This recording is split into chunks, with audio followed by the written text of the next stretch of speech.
Γνώρισα πολλούς νιοράντιδες, ξεχώρισα όμως έναν. Αυτός για μένα αποτελούσε τον πιο πρικισμένο και χαρακτηριστικό τύπο νιοράντε. Μακρινός ξάδερφος του πατέρα μου. Ζούσε στην Κέρκυρα, γιος μιας μεσοαστικής οικογένειας που μεταπολεμικά βγήκε τσαλακωμένη από την περιπέτεια του πολέμου και που την χαρακτήριζε η αδυναμία να συγχρονίσει το ρολόι της στις απαιτήσεις της καινούριας εποχής. Τον γνώρισα μια ζεστή μέρα του Ιουλίου, όταν ήμουν 17 χρονών. Μου έδειξε αμέσως συμπάθεια και η συμπεριφορά του απέναντί μου είχε κάτι που με εντυπωσίασε και με κέρδισε αμέσως. Όταν τον πρωτοείδα και έμαθε ποιος είμαι, άνοιξε τα χέρια του που μοιάζανε με μεγάλα κουπιά και με έκλεισε με θέρμη στην αγκαλιά του. Με έσφιξε με δύναμη και κοιτάζοντάς με τα μεγάλα κατάμαυρα μάτια του που ακτινοβολούσαν, φώναξε. Λεβέντη μου, πόσο χαίρομαι. Πόσο ωραίο πατέρα σου ο μίζερος έφτιαξε τέτοιο γιο σαν και σένα. Θέλω από σήμερα να γίνουμε φίλοι, πραγματικοί φίλοι. Θα τα λέμε όλα και θα τα κάνουμε όλα μαζί. Κι άσε τον κόσμο να βουρλίζεται.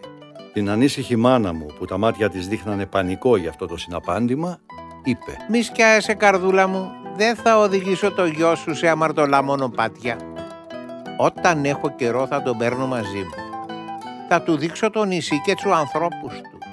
Θα κάνουμε βόρτες, εκδρομές και θα του ανοίξω τα μάτια για να ξέρει να φυλάεται. Μην κρατάτε τα αγόρια σας στο κότολό σας, στα φουστάνια σας. Αφήστε τα να γίνουν άντρες.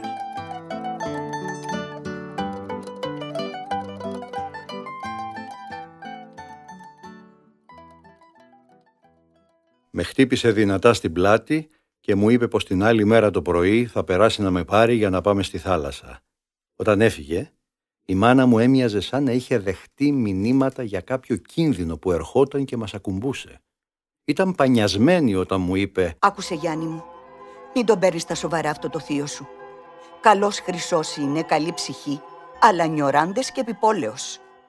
Είναι ρέμπελος, παιδί μου, και τρώει τον καιρό του με παρέες και γυναίκες.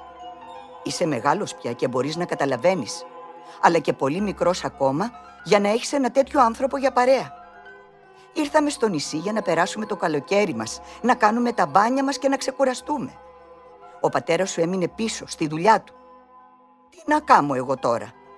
Αν αρνηθώ στο σωσίπατρο να σε παίρνει μαζί του, θα παρεξηγηθώ από το σόι του πατέρα σου. Ο Θεός να βάλει το χέρι του. Δεν μπορεί να το χωρέσει το κεφάλι μου. Ένας κακομαθημένος 35άρης να κάνει παρέα με ένα παιδαρέλι 17 χρονών. Πρόσεξε, με έναν όρο θα πας μαζί του. Θα μου λες κάθε στιγμή που πηγαίνετε και τι κάνετε. Πρέπει να ξέρω. Δεν θα μου χαλάσει το σπίτι εμένα αυτός ο βουρλισμένος. Της το υποσχέθηκα, έτσι για να την ηρεμήσω. Και όλη μου η σκέψη ήταν δοσμένη στους καινούριους ορίζοντες που θα μου άνοιγε αυτός ο τύπος. Την άλλη μέρα το πρωί έφτασε με το μηχανάκι του φορώντας σαντάλια, ένα σόρτς, ανοιχτό πουκάμισο και ένα τεράστιο καπέλο.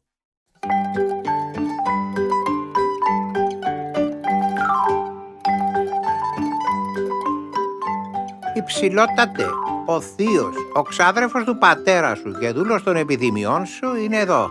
Αβάντι!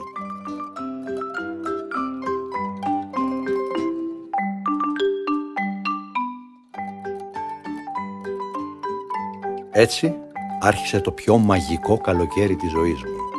Αυτός ο άνθρωπος μου αποκάλυψε κάποιες πλευρές της ζωής που αγνοούσα και κάποιες άλλες που λόγω ηλικίας δεν τολμούσα να προσεγγίσω.